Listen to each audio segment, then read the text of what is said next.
सर्वः सर्वकरो भवः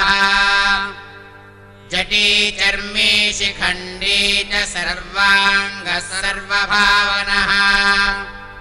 हरश्च हरिणाक्षश्च सर्वभूतहरः प्रभुः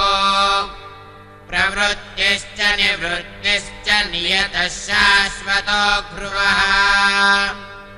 श्मशानवासी भगवान् खचरो गोचरोऽर्धनः अभिवाद्यो महाकर्मा तपस्वी भूतभावनः